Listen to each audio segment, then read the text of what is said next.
kehidupan kami. Pagi ini kami datang beribadah, memuji, menyembah, dan mengagungkan nama-Mu. Bahkan kesempatan kami untuk bersama-sama membaca dan merenungkan firman Tuhan, kami juga boleh diberikan roh yang daripada Tuhan untuk boleh mengerti dan memahami akan kebenaran firman. Mari berbicara kepada kami secara pribadi lepas pribadi Tuhan. Kami siap untuk mendengarkan suara Tuhan. Biarkanlah hati kami boleh terbuka, telinga kami dan juga pikiran kami, sehingga firman boleh mendapatkan tempat yang layak untuk terus bertumbuh di dalam kehidupan kami sebagai orang yang percaya. Berfirmanlah Tuhan, kami siap mendengarkannya. Demi Yesus Kristus, firman yang hidup itu kami berdoa. Amin.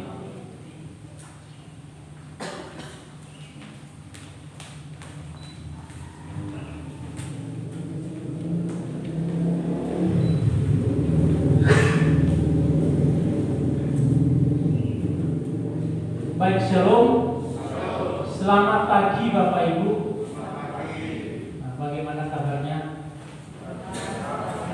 Luar biasa, walaupun tadi sempat hujan, tetapi tidak mengurangi semangat kita untuk datang beribadah kepada Tuhan. Nah, pagi ini kita akan bersama-sama menggumuli bagian firman Tuhan dari 2 Korintus pasal 6 ayat 1 sampai 10. Dan di bulan ini juga kita akan bersama-sama menggumuli tema kesempatan untuk melayani Tuhan. Filipi pasal 1 ayat 21 katakan, karena bagiku hidup adalah kesempatan untuk melayani Tuhan, dan mati itu untuk. Ini dalam versi bahasa Indonesia sehari masa kini ya. Hidup adalah kesempatan untuk melayani Tuhan, dan mati itu adalah keuntungan. Nah, kita akan menggumulinya sepanjang bulan ini untuk juga merefleksikan di minggu-minggu sengsara Tuhan Yesus, karena Dia sudah menyerahkan hidupnya untuk menebus Bapak Ibu dan saya, sehingga sudah selayaknya kita melaksanakan tugas dan tanggung jawab kita dengan sebaik-baiknya.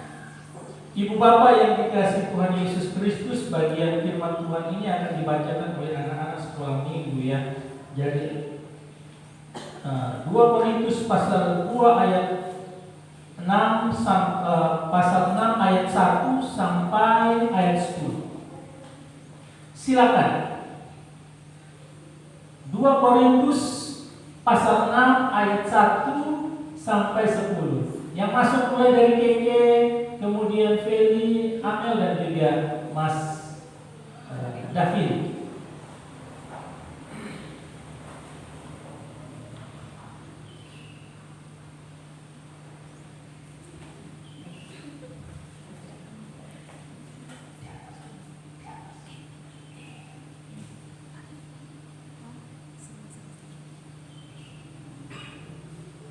Iya. Silakan Mas David.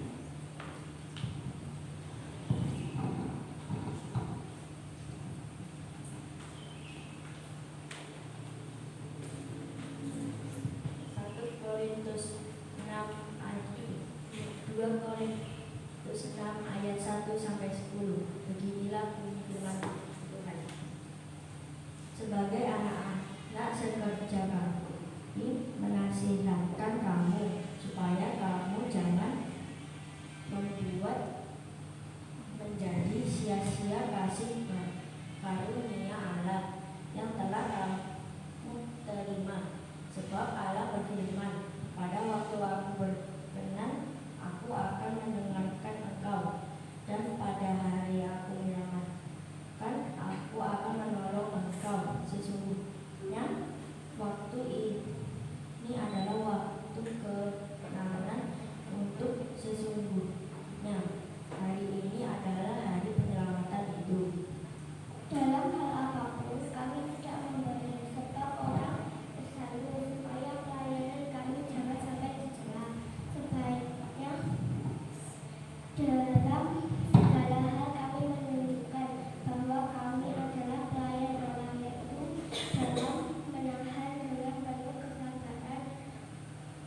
dalam menanggung dera, dalam penjara dan kerusuhan, dalam berjerih payah, dalam berjaga-jaga dan berpuasa, dalam kemurnian hati, pengetahuan, kesabaran dan kemurahan hati, dalam Roh Kudus dan kasih yang tidak munafik, dalam pemberitaan kebenaran dan kekuasaan Allah dengan menggunakan senjata-senjata keadilan untuk menyerang ataupun untuk membela ketika dihormati dan ketika dihina, ketika diempat atau ketika dipuji, ketika dianggap sebagai penipu namun dipercaya. Sebagai orang yang tidak dikenal, namun terkenal. Sebagai orang yang nyaris mati, dan sungguh kami hidup sebagai orang yang dihajar, namun tidak mati. Sebagai orang berduka cita, namun senantiasa bersuka cita. Sebagai orang miskin, namun memperkaya banyak orang. Sebagai orang yang tak bermilik, sekalipun kami memiliki segala sesuatu. Amin. Demikian jauh membacaan firman Tuhan kita pada pagi ini. Kita yang berbahagia adalah kita yang membaca, merenungkan, serta melakukannya di dalam kehidupan kita hari lepas hari. Amin. Terima kasih buat anak-anak sekolah minggu. Tuhan Yesus memberkati.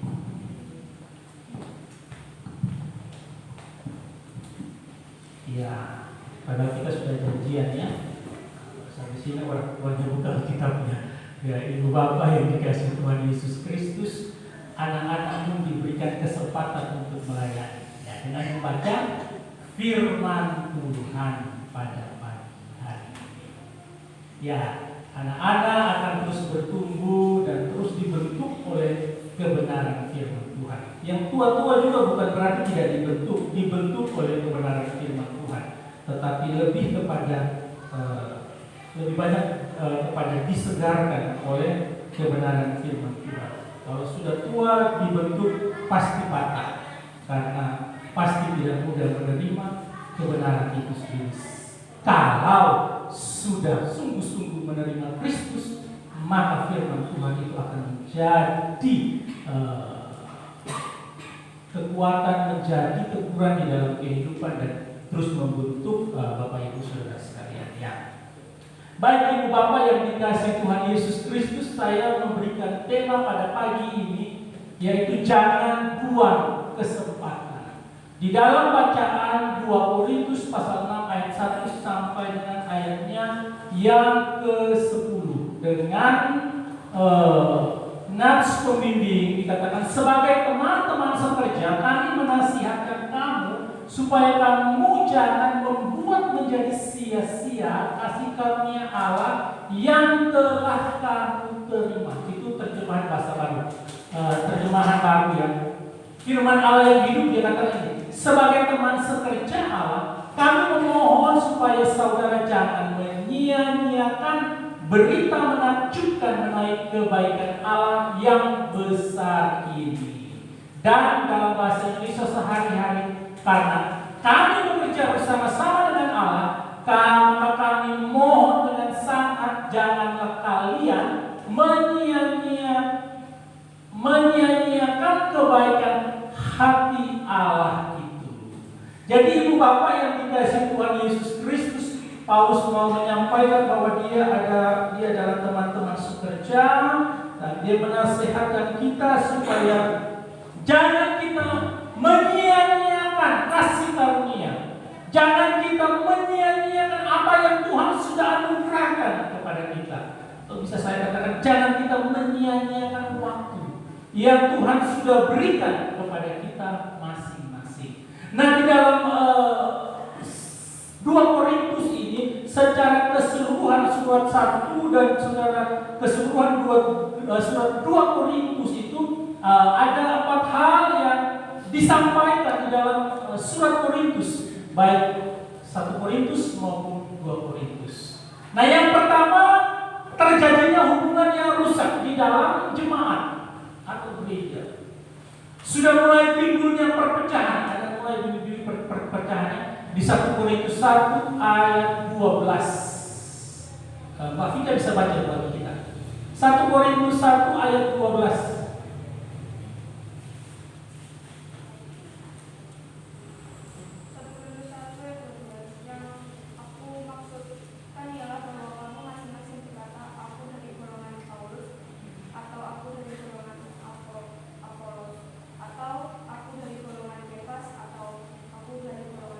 Ya, terima kasih. Jadi perpecahan timbul dengan mengkotak-kotakan. Aku dari sini, aku dari sini, aku dari sini. Yang kedua, jemaat saling melaporkan di pengadilan. Nanti Bapak Ibu bisa pulang dan baca ya. Nah, kalau ada catatan dicatat. 1 Korintus 6 ayat 7 sampai 8. Jemaat saling menuduh, saling melapor satu dengan yang lain. Kemudian adanya persembahan yang setengah hati atau tidak tulus dalam memberikan bantuan kepada jemaat yang sedang tertimpa bahaya kelaparan di Yerusalem. Di 2 Korintus 8 ayat 10 dan ayat 11. Jadi persoalan yang pertama adanya itu tadi, hubungan yang rusak di antara di dalam jemaat terus sampai ke bawah. Yang kedua adanya pelanggaran seksual.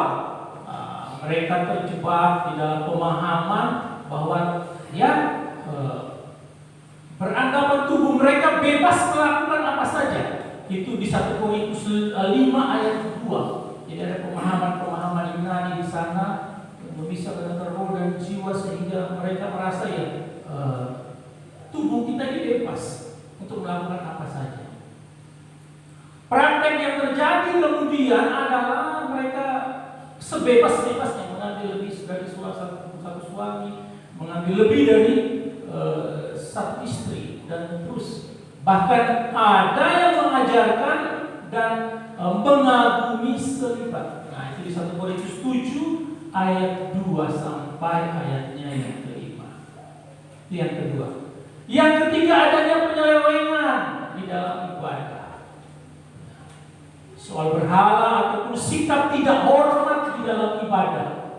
1 Korintus 11 ayat 4 sampai 5, 14 ayat 26. Dan soal persembahan berhala di dalam 1 Korintus 8 ayat 7.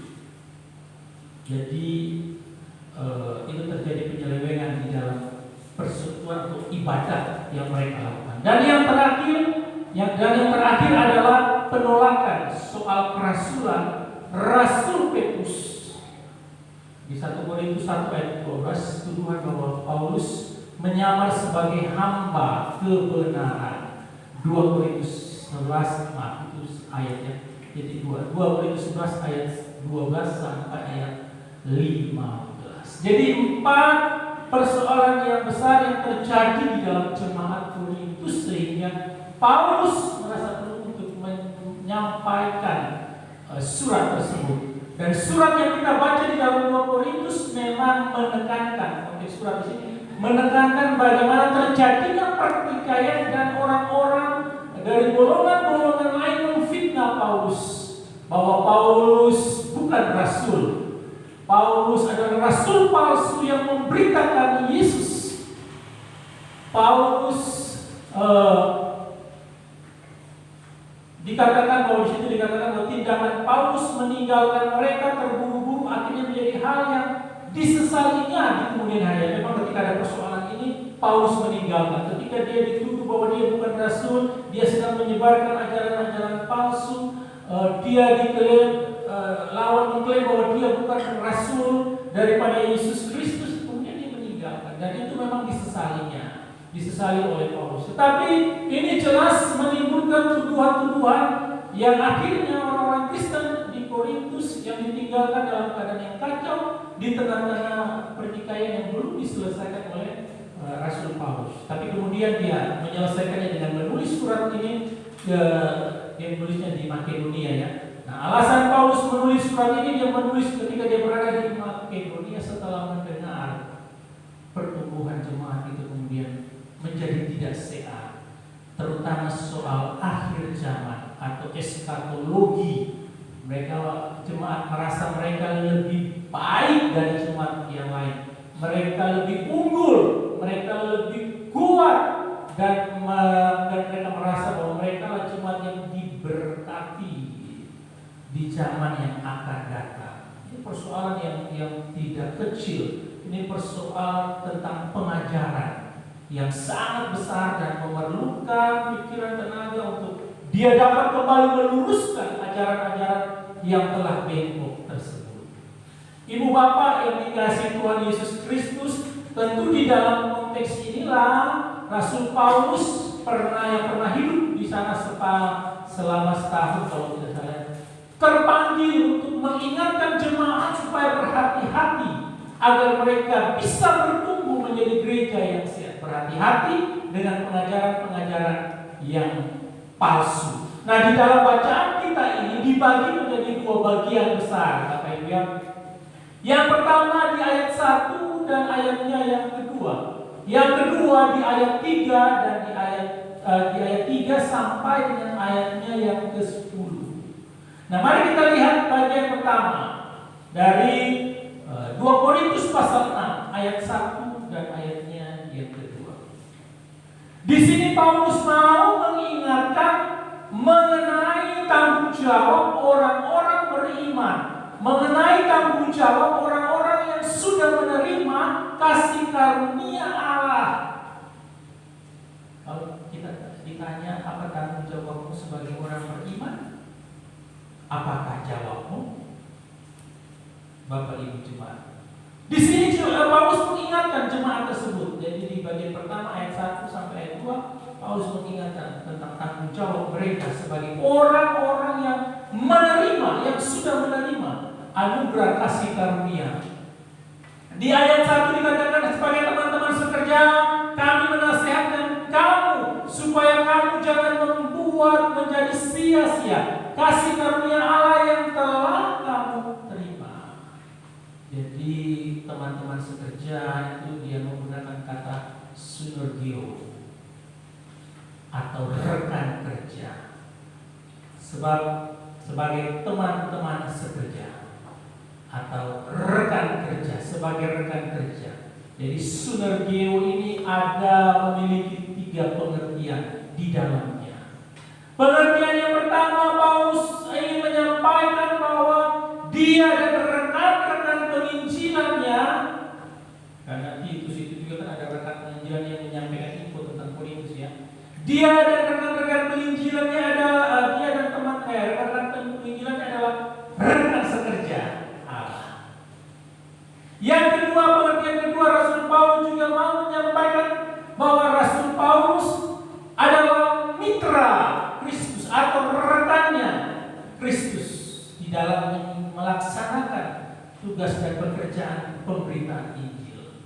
Dan yang ketiga adalah Rasul Paulus ingin menyampaikan bahwa dia dan semua orang percaya adalah rekan sekerja. Jadi yang pertama dia dan rekan-rekan penginjilannya atau hamba-hamba yang hamba Tuhan, mereka adalah rekan sekerja. Dia juga sebagai orang yang percaya dia adalah rekan Kristus atau mitra Kristus. Dan yang ketiga, dia mau sampaikan bahwa dia dan semua orang percaya ini adalah rekan sekerja. Jadi kita ini adalah rekan sekerja Allah. Rekan sekerja Allah. Dengan posisi-posisi yang sudah diberikan dan menempatkan posisi-posisi untuk melaksanakan tugas dan panggilan yang Tuhan berikan kepada kita semua. Jadi di sini mau diingatkan bahwa kita adalah mitra Kristus. Kita adalah rekan Kristus. Untuk apa? Untuk melaksanakan tanggung jawab tersebut. Waktu tidak banyak. Kita terus berkejaran dengan waktu. Kita terus harus benar-benar memanfaatkan waktu dengan sebaik-baiknya di dunia ini menjadi rekan sekerja Kristus untuk menyampaikan kebenaran-kebenaran Allah atau Injil keselamatan tersebut. Karena tadi kita semua telah menerima anugerah keselamatan yang daripada Allah. Tanggung jawabnya adalah kita memberitakan itu kepada semua orang, sehingga semua orang juga menjadi percaya. Jadi ini juga sama teman-teman sekerja. Kata kerja yang di dalam PB banyak dipakai ya.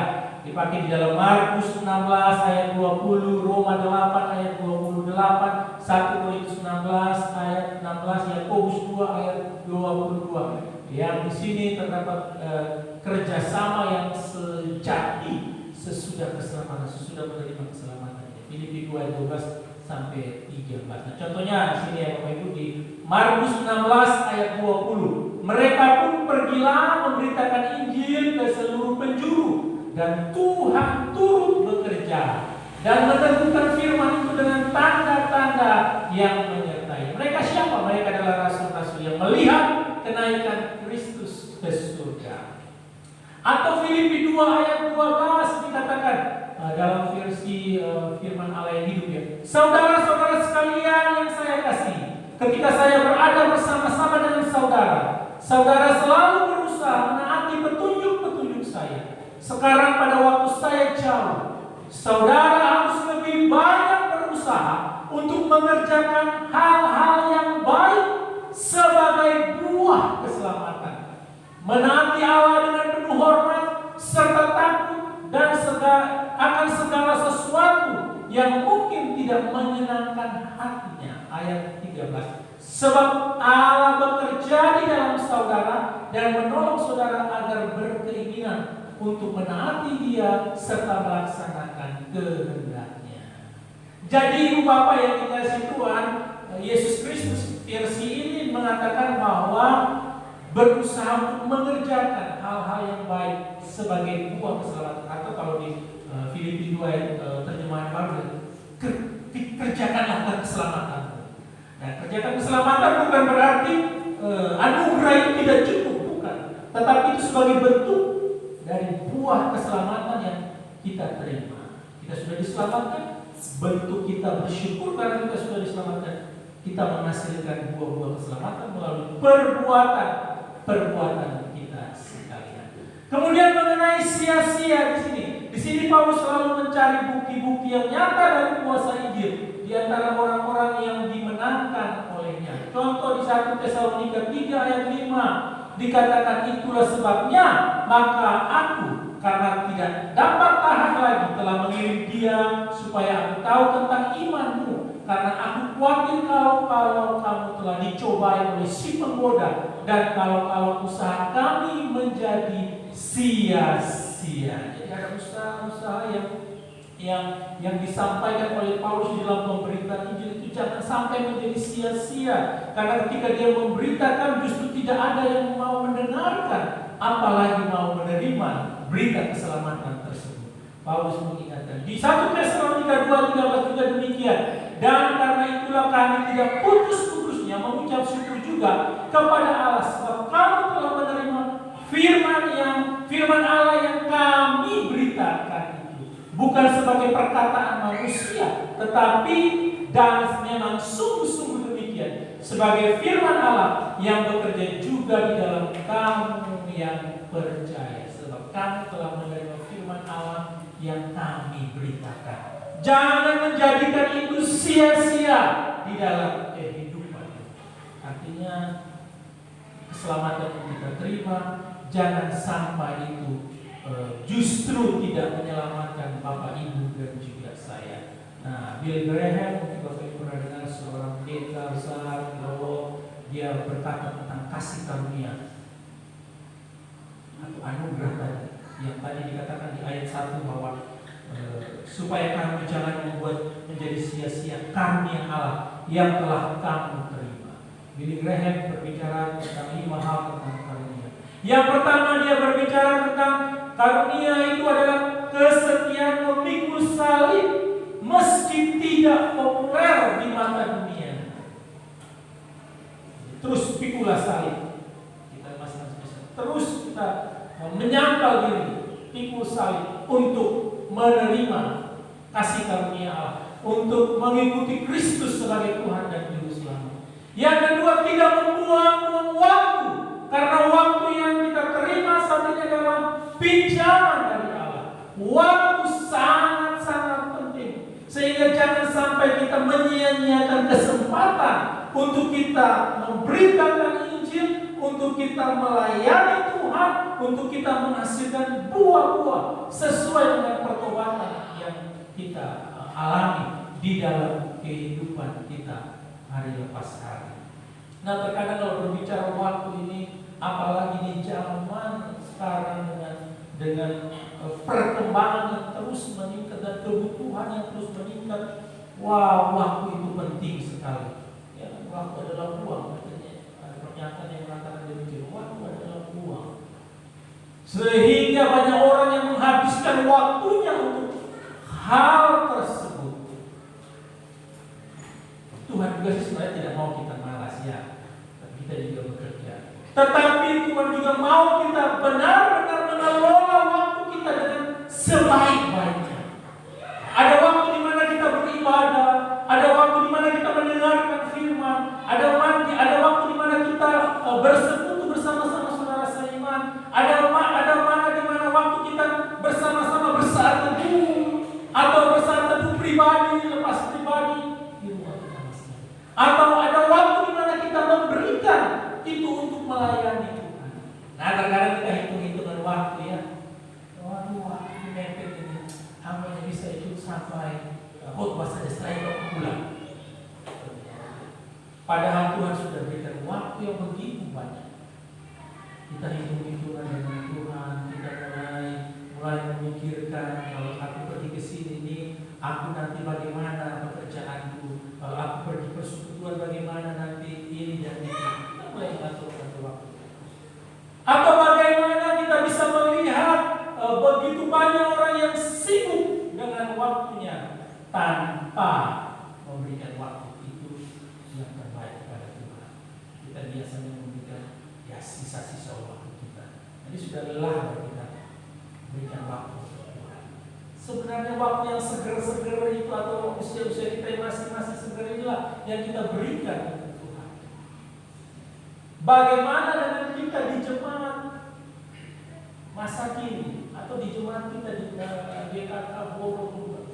Sudahkah kita benar-benar memberikan waktu itu kepada Tuhan?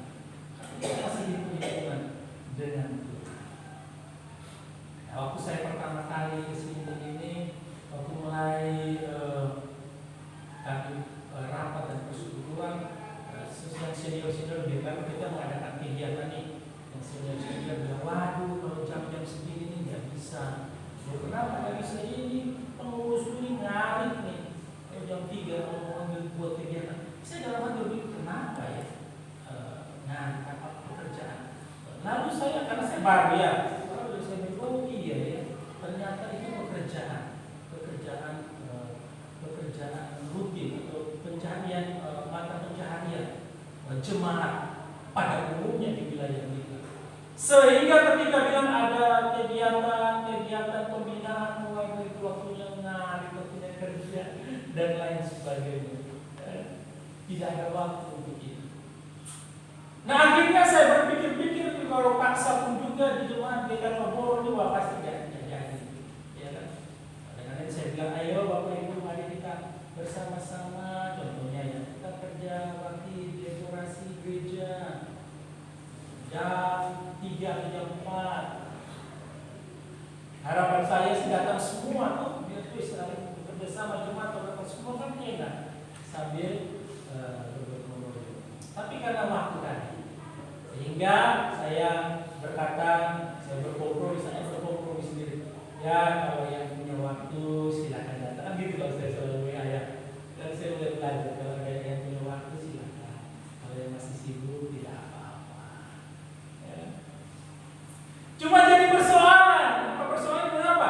Kalau ada yang kerja sendiri dia mulai bilang kerja sendiri, gaji mana, yang lain itu kemana? Padahal kita sudah sama-sama belajar, waktunya sudah berbeda. Kompromi saya itu keliru. Seharusnya kita berani memberikan waktu kita semua ya, untuk melaksanakan tugas dan pelayanan yang ada. Tetapi akhirnya kita tadi hitung-hitungan tersebut. Nanti kalau dia protes sama Tuhan, aku kerja sendiri, aku capek sekali. Tapi ketika orang lain kerja dan dia tidak ada, orang lain tidak protes. kemana ibu ini kemana ibu ini dan lain sebagainya. Kan seperti itu. Nah oleh karena ini saya bagi, saya katakan bahwa kalau ada yang punya waktu silakan datang ke kompromi saya, supaya bapak ibu yang lain tetap melaksanakan tugasnya, yang lain bisa mati, yang kosong bisa mati. Tapi bukan maksud saya untuk supaya ada timbulnya iri hati, bukan. Kalau kita benar-benar dewasa di dalam Tuhan, kita akan menyadari bahwa dia sibuk, dia lagi ngajar, kita waktu jam sekolah, dia udah nggak mungkin. Kecuali hari Minggu. Nah kalau kita ajak, ayo hari Minggu kita bekerja sama-sama. Kalau tidak datang, ya itu bermasalah. Itu bermasalah. Apalagi kalau saling nunggu ya. Saya kira sudah ada. Kalau semuanya saya kira sudah ada sudah selesai semuanya, tidak ada yang hadir. Makanya kalau kita janjian terus belum datang ya, saya sama mulai ini sudah ada ya, kita mulai aja. Jam 4 kita mulai. Begitu juga dengan ibadah kan. Awal-awal itu saya benar-benar berburu waktu. Ini menunggu. Ada waktu jam 7 bisa lebih, jam 7 kita mulai setengah 8. Dan saya bilang ayo kita mulai di tepat waktu. Yang biasa terlambat pasti akan terlambat terus. Dimarahi tidak apa-apa, dimarahi. Kalau nanti yang pujian tidak ada, tidak apa-apa. Saya sempat bilang kalau yang pujian tidak ada ya, saya pujian. Yang main musik nggak ada, tidak apa-apa. Kita tepuk tangan aja. Supaya kita tidak tergantung. Tapi bagaimana kita mempergunakan waktu itu dengan sebaik-baiknya. Kalau kita dari sini berjalan ke Berjo berapa lama kita jalankan dengan motor, kita sudah pastikan kita sampai itu belum. Berarti kita memang mengelola waktu dengan baik. Nah, kalau kita berbenturan dengan orang-orang yang tidak mengelola waktu, kita pasti akan berbunyi lama, dan lain sebagainya. Karena kita biasa terus. Tapi itu jangan sampai mengurangi sukacita kita. Apalagi kalau kita sudah memberikan waktu kita itu kepada Tuhan. Ingat waktu itu hanya Tuhan pinjam sebentar saja supaya kita dapat mengelolanya dengan sebaik-baiknya. Yang ketiga, mampu melihat betapa indahnya kita di mata Allah sehingga kita belajar hormat kepada Allah. Terkadang kita tidak menyadari bahwa kita ini adalah orang-orang yang sudah ditebus. Makanya saya selalu menyampaikan jika orang yang berbuat dosa kepada kita, coba kita ingat dosa-dosa kita kepada Tuhan. Kita akan berbuat banyak sekali dosa-dosa kita, sehingga kita tidak punya alasan untuk tidak mengampuni orang yang bersalah kepada kita. Yang keempat, membangun motivasi kematian Kristus kayu salib sehingga membawa kehidupan Kristus di dunia. Kristus sudah mati, sudah menyelamatkan hidupku, maka aku harus terus memberitakan Injil itu kepada semua orang yang belum mendengarkan firman Tuhan. Mereka sedang menuju kepada maut. Mereka tidak tahu jalan mereka kemana. Mereka tidak tahu keselamatan itu. Maka kita harus memberitakan itu kepada mereka. Kalau ditolak Pak ya, memang resiko ditolak ya. Kalau ditolak, kalau dimarahi ya, itu resiko dalam memberitakan Injil Yesus Kristus. Yang kelima, yang terakhir, pemberian cuma-cuma namun tidak murahan. Jadi Kristus memberikan anugerah itu secara gratis cuma-cuma, tetapi bukan anugerah yang murah. Itu penyampaian dari Bill Graham, ada 5 bagian mengenai kasih karunia Kristus. Dan sebagai hamba Tuhan, Paulus benar-benar bertanggung jawab menginginkan agar semua jemaat yang di mana dia layani itu memberi respon yang baik, respon yang sepadan dengan pemberitaan Injil. Yaitu jemaat harus menerima Injil dan percaya sungguh-sungguh. Ada yang menerima saja tapi tidak mau percaya sungguh-sungguh.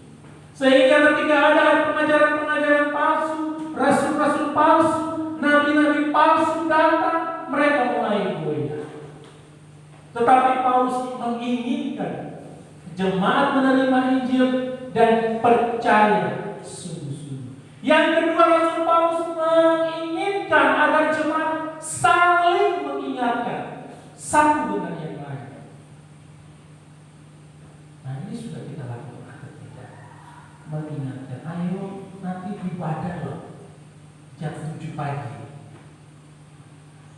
Ayo nanti persekutuan doa pagi jam 4.30. Atau ayo kamu sudah melakukan yang keliru loh.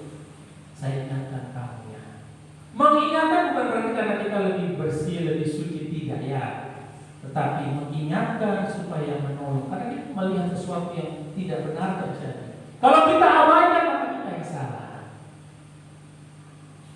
Kalau kita tahu di depan kita ada kesalahan, kita tidak mengingatkan, maka kesalahan akan ditanggung oleh kita, ditanggung oleh Bapak Ibu sekalian. Karena kita lebih memilih dia supaya aman, damai, dan membiarkan kekeliruan, kesalahan itu terjadi. Karena kita takut dibenci, kita takut dikucilkan, kita takut ditinggalkan. Ibu bapak, selama apa yang kita lakukan itu benar, orang meninggalkan, orang mengucilkan pun tak jadi masalah. Karena apa yang kita beritakan adalah kebenaran, apa yang kita ingatkan itu adalah benar. Jangan pernah kita ragu dan jangan pernah kita takut untuk saling mengingatkan. Tapi itu adalah keinginan Paulus kepada jemaat, supaya jemaat saling mengingatkan, dan kepada kita sekalian yang mendengarkan. Dan yang ketiga, Paulus menginginkan supaya tidak menyia-nyiakan anugerah, tidak mengabaikan anugerah yang sudah diterima oleh mereka. Jangan sampai mengabaikan anugerah tersebut. Ibu bapak yang dikasihi Tuhan Yesus Kristus, Paulus juga mengingatkan agar jemaat itu jangan pasif. Di dalam ayatnya yang kedua, yang memang jelas dikutip dari Yesaya 49 ayat 8. Supaya apa? Supaya karya Allah itu genap di dalam hidup kita. Supaya karya Allah itu nyata di dalam hidup kita. Mengapa? Karena kalau kita diam saja dan tidak memberitakan kebenaran tersebut, maka orang lain akan semakin terhilang dan jauh meninggalkan Tuhan. Kita terus memberitakan. Ayat 2 dikatakan, sebab Allah berfirman, pada waktu aku berkenan, aku akan mendengarkan engkau, dan pada hari aku menyelamatkan, aku akan menolong engkau. Sesungguhnya waktu ini adalah waktu perkenanan itu. Sesungguhnya hari ini adalah hari penyelamatan itu. Dan memang dikutip oleh Paulus dari Yesaya 49 ayatnya yang ke-8. Pada waktu aku berkenan, aku akan menjawab engkau. Dan pada hari aku menyelamatkan, aku akan menolong engkau. Aku telah membentuk dan memberi engkau menjadi perjanjian bagi umat manusia, untuk membangunkan bumi kembali dan untuk membagi-bagikan tanah pusaka yang sudah sunyi sepi. Tapi Paulus mengutip di yang saya garis bawahi tersebut. Nah, hal penting apa yang ingin Paulus sampaikan melalui nubuatan Nabi Yesaya? Paulus ingin memperlihatkan kepada jemaat di Korintus mengenai hal yang penting. Allah memiliki hari keselamatan yang tidak bisa diabaikan. Artinya waktunya terbatas, waktunya singkat untuk melakukan pelayanan. Karena hari itu tidak bersifat kekal, maka tidak ada waktu bagi orang Kristen untuk bersenang-senang. Waktu yang tetap ada ini kan tidak kekal.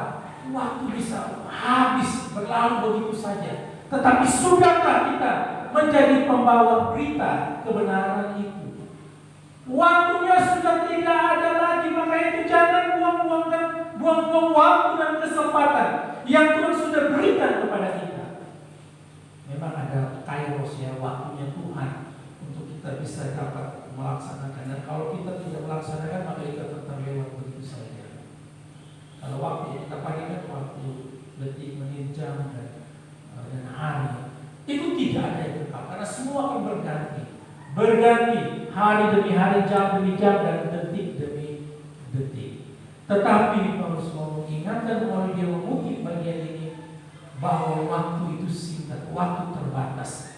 Jangan pernah kita mengabaikan, jangan kita habiskan waktu dengan bersenang-senang saja.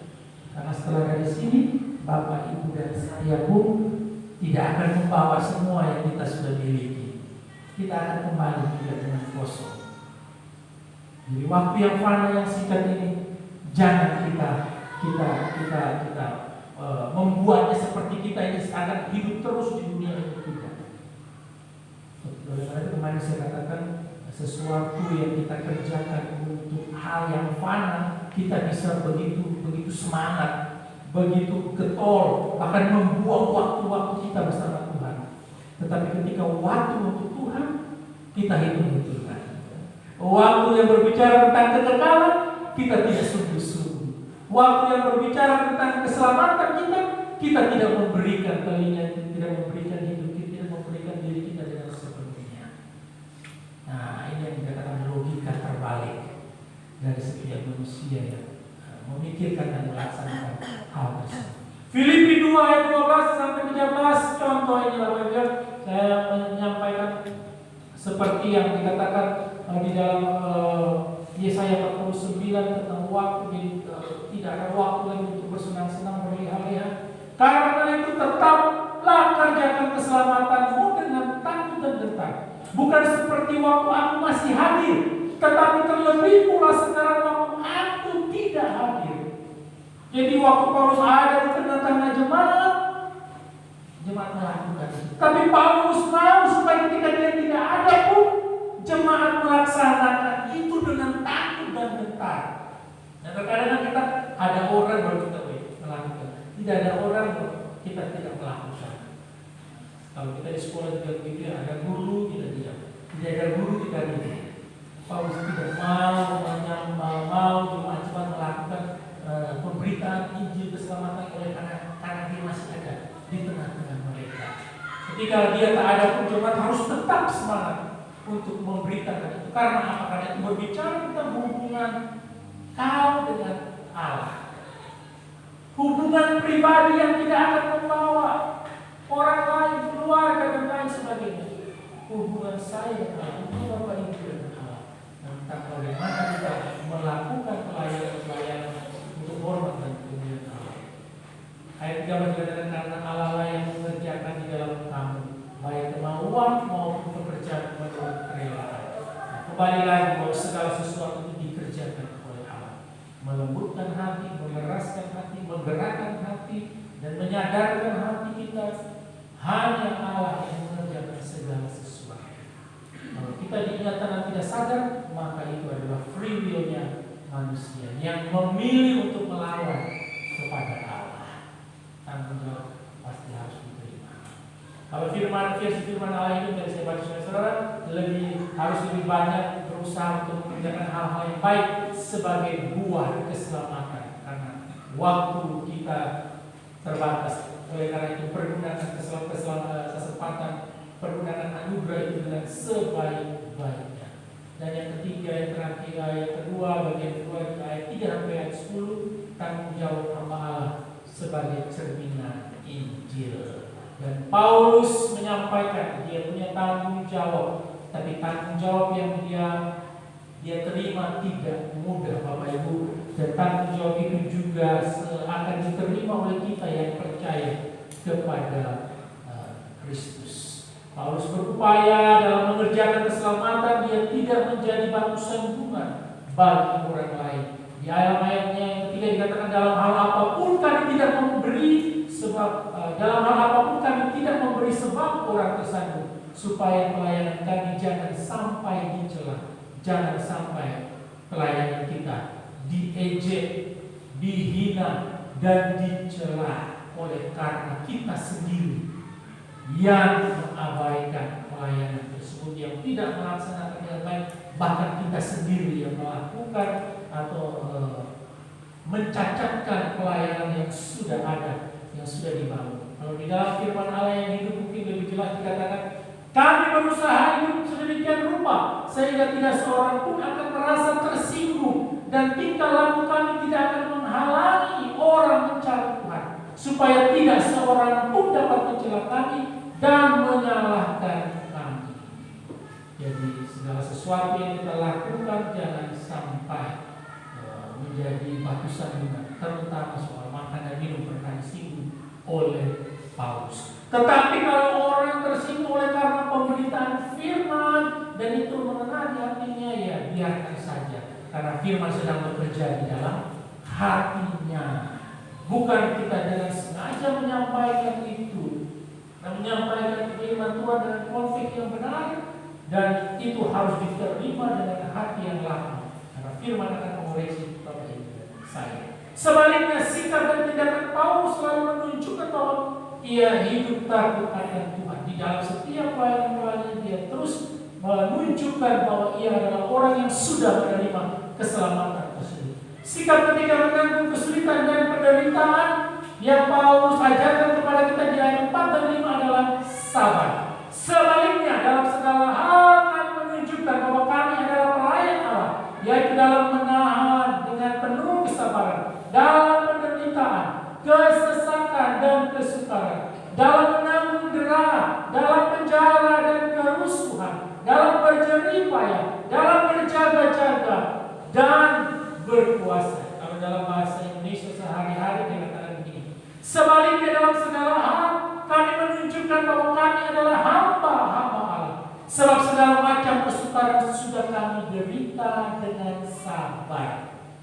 Kami disiksa, dipenjara, dan dikeroyok. Kami bekerja keras, sering tidak tidur, dan sering pula tidak mempunyai makanan.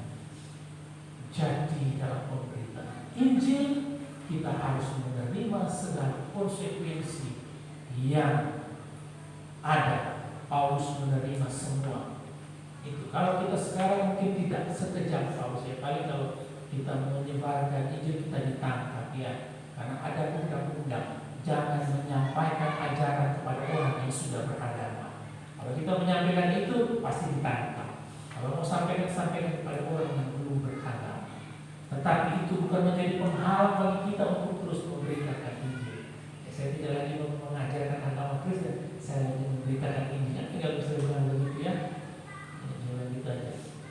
Tapi zaman Paulus, semua dia harus hadapi, dan dia hadapi dengan sabar. Bersabar bukan berarti berdiam diri dengan secara pasif untuk menantikan apa yang akan terjadi. Oleh karena sudah begitu, sudah di penjara, ya sudah sabar aja tunggu waktu keluar. Tidak, kalau kita lihat bisa Paulus jadi penjara, walaupun tubuhnya di penjara, tapi pikirannya, hatinya tidak di penjara. Dia justru menulis banyak surat dari penjara untuk menguatkan jemaat-jemaat yang pernah dia layani. Nah, jadi bicara sabar jangan pasif untuk menanti waktunya. Sabar berarti memiliki kecakapan dan ketahanan untuk menanggung segala sesuatu. Kesabaran itu akan membentuk orang menjadi tangguh. Itulah yang akan membuktikan bahwa seseorang adalah pelayan Allah yang sejati. Dan kita memang melihat bahwa Paulus tidak mengeluh atas semua yang dia alami. Bicara ini kan kita bicara tentang yang tadi di atas kita sudah baca, tentang hal-hal yang dia terima di dalam pemberitaan Injil. Terkadang kita mengeluh bukan mengeluh oleh karena hal yang berbicara tentang kekekalan. Ya.